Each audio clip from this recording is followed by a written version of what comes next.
All right. Good afternoon, members of council, administration, and certainly those who are streaming from home. Welcome to our Policies and Priorities Committee meeting.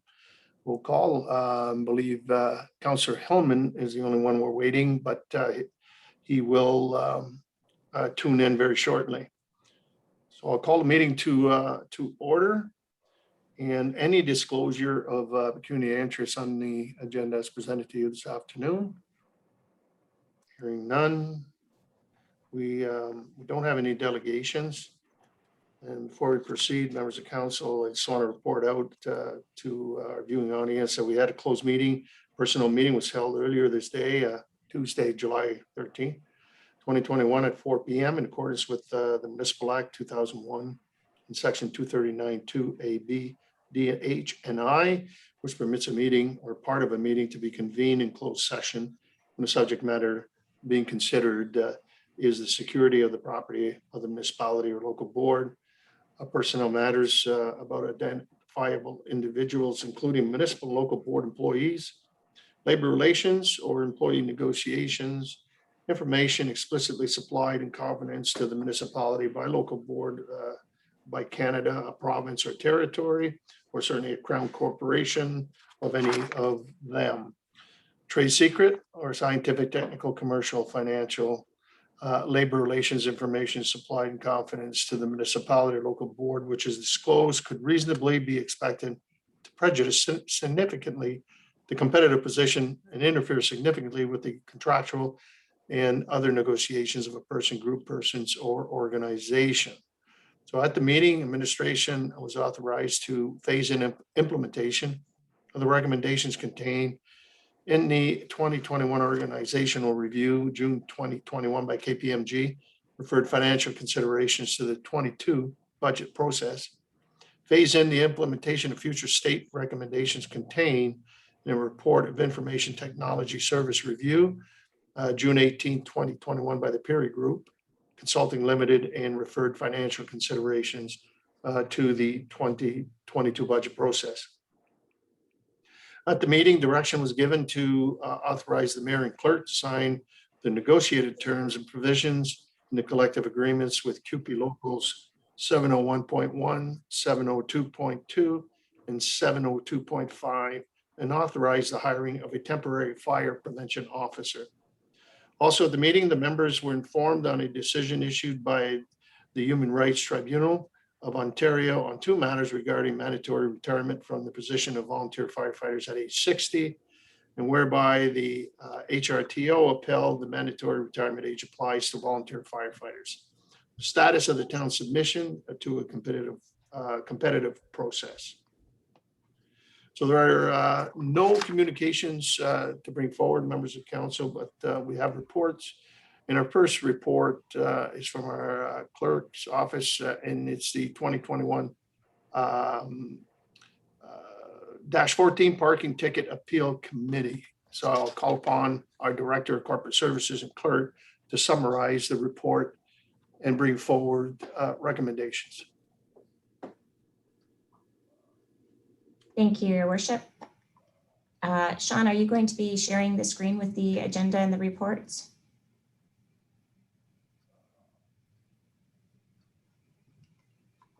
Thank you. So this report rather is a report with regards to a recommendation to appoint a parking ticket appeal committee.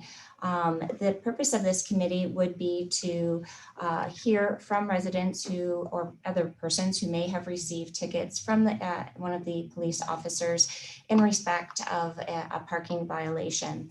This would give them an opportunity to appeal the ticket and avoid having to an informal appeal, avoiding the formal process of a court trial, thereby reducing their time spent in courts, our time spent with officers attending court, and having certain legal representation at those trials or hearings. We are looking at currently, the set fines are between $40 to $80, and depending on the type of contravention. Thank you. Next page, Sean. So persons that receive a ticket for contravening traffic bylaw currently have really three options. They can either pay the town the voluntary payment within 7 days, which ranges between $30 to $60, request a trial, as I mentioned, and significant time to both the town and to the ticket holder for attending the POA offices, or they can do nothing and they will be automatically convicted. The OPP currently process our tickets on our behalf with the POA office. As we know, the new legislation in the form of the Community Safety and Policing Act has been passed, but not yet proclaimed. And once that new legislation is proclaimed, it's anticipated that the OPP will no longer process those tickets for us. So as I mentioned, the purpose of this report is to recommend a simple, more convenient process to allow people to appeal a ticket that's issued under our traffic bylaw locally prior to the legal option of taking the trial as indicated above, taking the ticket to trial as indicated above. We've provided you with a summary of some of the tickets that have been issued over 2017 and to 2019. We did leave out 2020, given the POA office, the Provincial Offences Office, was not processing tickets due to trials, tickets or trials due to the pandemic. So tickets that are voided are lost revenue to the town, and a system of appeal would allow for these fines to be collected at least in part. So there is legislative authority in the Municipal Act to delegate authority. And we're in accordance with that authority, we're suggesting that 3 staff members with director oversight of bylaw enforcement, a manager from the clerk's office, and 1 other staff person be appointed to the committee. The clerk's office would be responsible as it is for organizing meetings, taking minutes, and issuing decisions by the committee. Persons that wish to appeal a ticket would be required to complete a request form and submit it within 5 days. They would also be, sorry, Sean, if you could scroll down. So there are some timelines that we would be considering these requests within, and that would be 7 days. That would also allow for other opportunities if they so choose, depending on the decision of the review committee, to request a trial.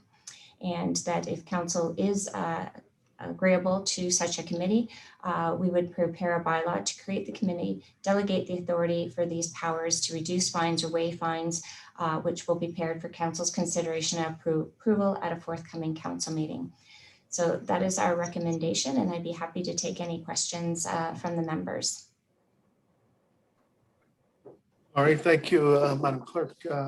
Yes, Councilor Tonio? More a comment through you, Mr. Mayor, more of a comment than a question.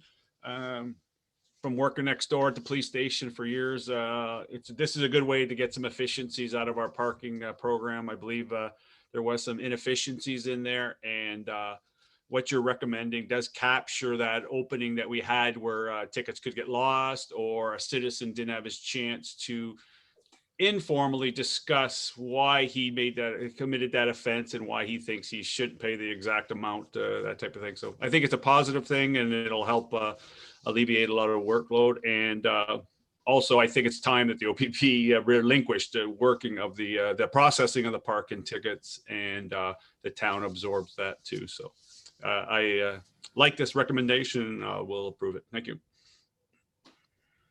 Thank you, Councilor Tonio. Deputy Mayor Bichetti? Just 2 quick questions. One, the 3 administrative staff, are we talking clerk level, manager, director, or a mixture? And 2, is this part of their regular duties? There's no added cost or payment towards this committee? So the committee members would not be compensated. It would be part of their current roles or responsibilities. We're looking for the director who has oversight of bylaw enforcement or a designate to be a member of the committee. We would have a member from a manager from the clerk's department also be part of the committee. As I mentioned, we'd also be responsible for taking the minutes, the agendas, and putting the decisions together, as well as 1 other staff person.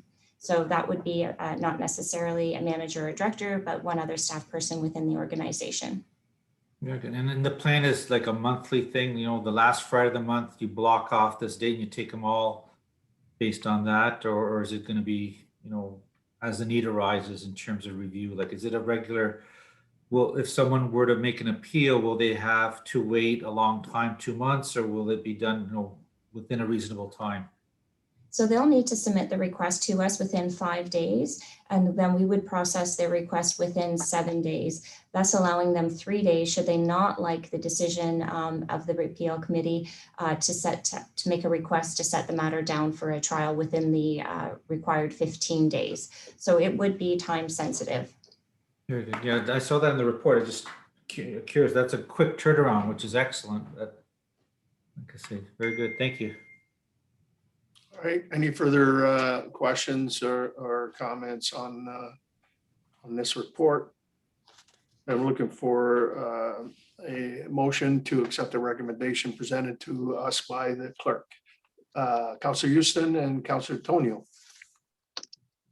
Any further questions or comments? Hearing none, all in favor? Opposed, if any, that is carried. Thank you.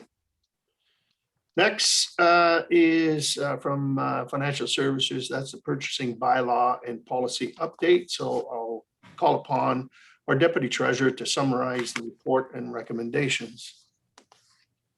There she is. Afternoon. I'm here on behalf of the town's purchasing coordinator, Mr. Tom Kitsos, to discuss the purchasing bylaw and policy update. The bylaw and policy were last updated in 2017 with the expectation of reviewing this again in 5 years. We do intend to review these in 2022. However, we wanted to make some updates in advance of the full review. Now, there were 3 main drivers for this interim update. To update Schedule B with respect to goods and services not subject to the bylaw, so that our exemptions match those of the Canada Free Trade Agreement for government procurement. To enhance the vendor performance evaluation section of the policy, so that we can implement a more robust performance evaluation process. And finally, to allow some flexibility with respect to the tender process in cases where the award is slightly over the council approved budget, that being 10% to a maximum of $10,000. While making updates, we attended to some other matters that we would consider more housekeeping in nature. For example, we updated Schedule A, levels of contract approval authority, so that the schedule better reflects the language in the policy and actual practice. Updated references to advertising to incorporate our electronic platform and the elimination of advertising in local papers. Updates to the purchasing officer responsibilities to include annual training for staff, and to enhance the purchasing officer involvement in tender, package preparation, and reporting. Updates to definitions both within the bylaw and the definitions section of the policy. Of the changes that are proposed, there is one that will have a greater impact to operations than the others, and that is the update to Schedule B and our exemptions list, where the significant change is the removal of consultants. We do use the services of consultants a fair amount, particularly in public works, for capital projects and engineering. Now, this change will mean for higher dollar thresholds, the tender process will be employed, which is a somewhat lengthy and engaged process. This in turn increases the demands of staff and also extends the duration of capital works projects. But as mentioned previously, the reason for this is so that the town exemptions are in line with the Canada Free Trade Agreement.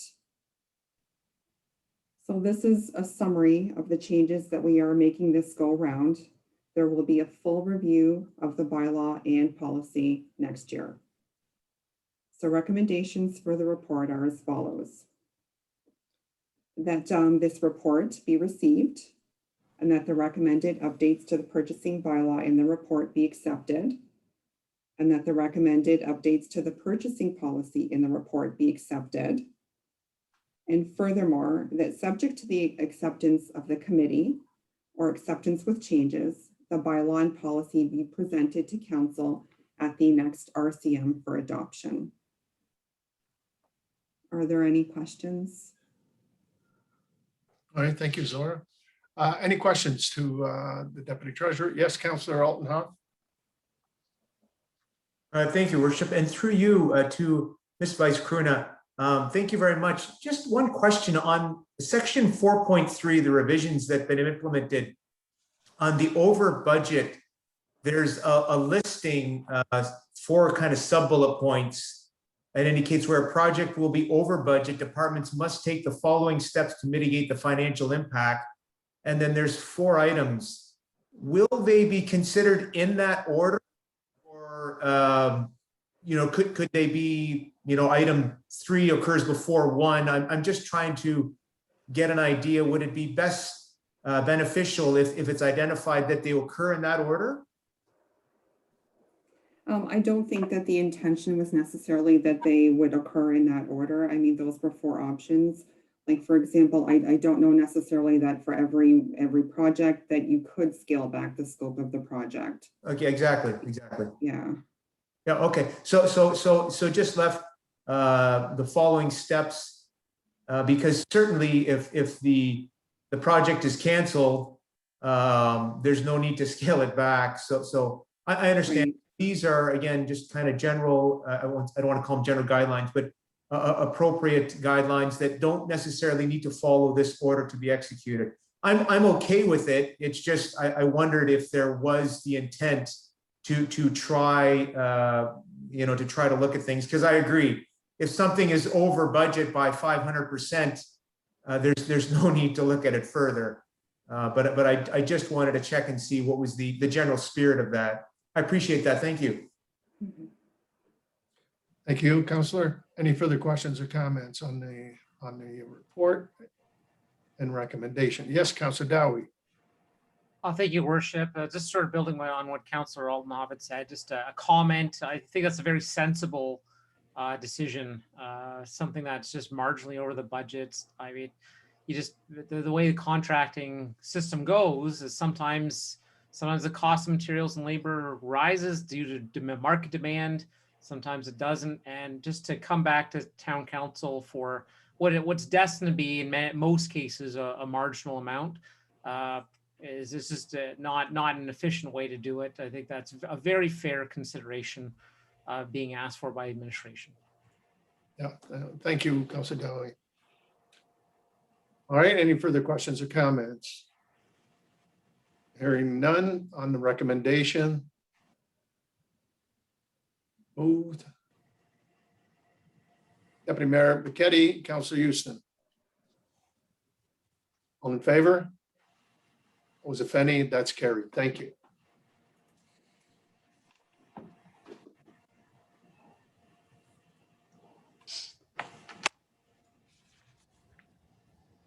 Okay.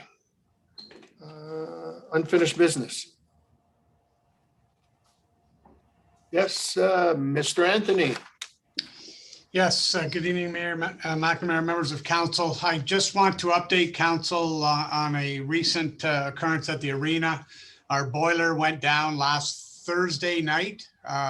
We've had a couple companies come in to look at it. It cannot be repaired. It provides all the domestic hot water to the arena facility, the dressing room, showers, washrooms, hot water, the hot water for the Zamboni for the ice resurfacing. We did search it, as I say again, it cannot be repaired. We have found a boiler at the cost of $25,000 that we can have it done. It's in Toronto. It can be shipped down and put in. We are making ice starting this Friday in the second pad. Moving to stage 3, we're still not 100% sure whether we can use dressing rooms and showers, but if we are, we can't use those until for our members until such time that we get the hot water replaced. So this is just to notify council, we did move forward under an emergency purchase.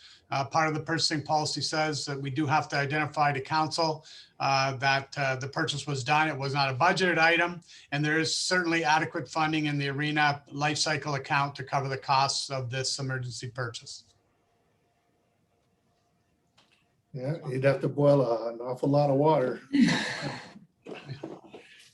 Yeah, this is one of those things. This is sometimes the disadvantage too of a facility being down for so long and equipment not being utilized to its fullest on a regular basis, starting and, stopping on a much more irregular basis. And equipment, some style of equipment is not meant for that. It's meant to be consistently running, and a boiler is one that usually is consistently moving. So Now, I believe that that's original equipment. Would it be?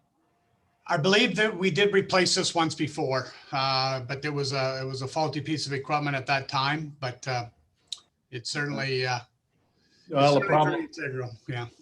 yeah, usually, when they fail, it's the salts that are built up in the system, and it's just like a hot water tank. At the end of the day, they fail, and so it needs to be done. And so we're looking for a motion. I think But this is actually, administrative. I don't think you really, you got to fix it. well, Mr. Mayor, Paul is giving you the benefit of the verbal report this evening. He will bring a written report as required by the purchasing policy Yeah. on July 27th meeting, and then he'll have, this quote that he's got is sort of like fresh off the phone call. So we'll get all that sorted. He just wanted to let council know what the score is over at the arena. Thank Yeah, and I'm surprised that you were able to access one this quickly. So I There's hope one. you got There's dibs on it. one. Yeah, exactly. We've got dibs on it. There's one in the entire city of Toronto, and Yeah. Paul managed to find it. God bless him. So yeah, we're good. Okay, good. Okay, so basically for information. Okay, any further unfinished business? Any new business? Next meeting as required. And so if there's nothing further, adjournment's in order. Councilor Tonio, Councilor Altenhoff. All in favor? Opposed, if any, that's carried. All right, I think our next meeting is at 5:45. Different link. Yes, I believe there's a different link